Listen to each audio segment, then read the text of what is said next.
नमस्कार मित्रांनो, पक्ष ताब्यात घेण्याच्या हालचाली, सुनेत्रा पवारांनी उधळला पटेल आणि तटकर यांचा डाव, त्या पत्रकाराने खळबळ. काय आहे ही बातमी आपण सविस्तर या चॅनलच्या माध्यमातून बघणार आहोत. चला तर मग, मी सचिन नाईक आणि तुम्ही बघत आहात आपली राजनीती चॅनल.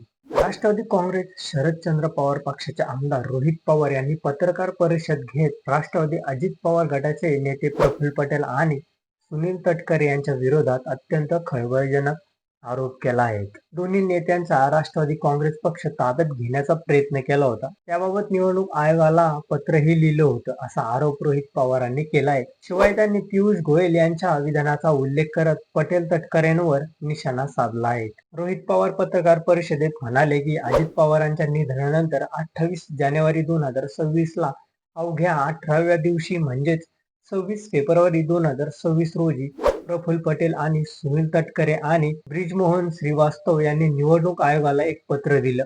या पत्रावर या तिघांच्या सह्या आहेत. या पत्राद्वारे त्यांनी पक्षाच्या संविधानात बदल केल्याचे खोटं सांगितलं आणि पक्षाचे सर्व अधिकार कार्याध्यक्ष म्हणजेच प्रफुल्ल पटेल यांना देण्याची मागणी केली. हे पत्र लिहित असताना त्यांनी सुनेत्रा पवार किंवा पार्थ पवार यांना विश्वासात घेतलं नव्हतं. सुनेत्रा पवार जेव्हा पक्षाच्या राष्ट्रीय अध्यक्ष झाल्या तेव्हा त्यांना या पत्रव्यवहाराची कुणकुण लागली असावी, म्हणूनच त्यांनी निवडणूक आयोगाला पत्र लिहून 28 जानेवारी ते त्यांच्या कार्याध्यक्ष पदापर्यंत झालेल्या कोणताही पत्रव्यवहार ग्राह्य धरू नयेत अशी विनंती केली आहे, अशी माहिती रोहित पवार यांनी दिली. रोहित पवारांच्या या वक्तव्यामुळे सुनेत्रा पवारांनी पटेल आणि तटकर यांचा डाव उधळून लावला का, अशी चर्चा सुरू झाली आहे. काही दिवसांपूर्वी अजितदादा पक्षाची काही कागदपत्रे समोर आली. हा कागद 10 मार्च आहेत. यामध्ये सुनेत्रा काकी यांचे एक महत्वाचं वाक्य आहे. अजितदादा यांचा अपघात 28 जानेवारी 2025 ते राष्ट्रीय अध्यक्ष होईपर्यंत जो पत्रव्यवहार निवडणूक आयोगाला केला जाईल तो ग्राह्य धरू नयेत.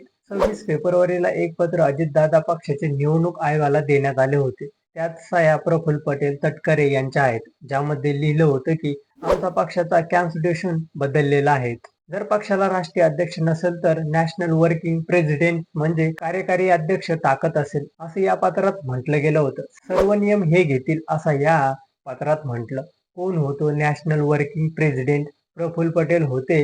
यामध्ये सर्व अधिकार वर्किंग प्रेसिडेंट यांच्याकडे असावे, असं या पत्रात होते. पण हे पत्र जेव्हा सुनेत्रा काकींना कळल्यावर सुनेत्रा काकींनी आयोगाला पत्र दिलं. राष्ट्रीय अध्यक्ष होईपर्यंत कोणताही पत्र विचारात घेऊ नये, असंही रोहित पवारांनी यावेळी माध्यमांशी बोलताना सांगितलं. तर तुम्हाला काय वाटतं हे आमच्या चॅनलच्या कमेंट बॉक्स मध्ये नक्की कळवा आणि व्हिडिओ आवडला असेल तर चॅनलला लाईक आणि सबस्क्राईब करा. धन्यवाद.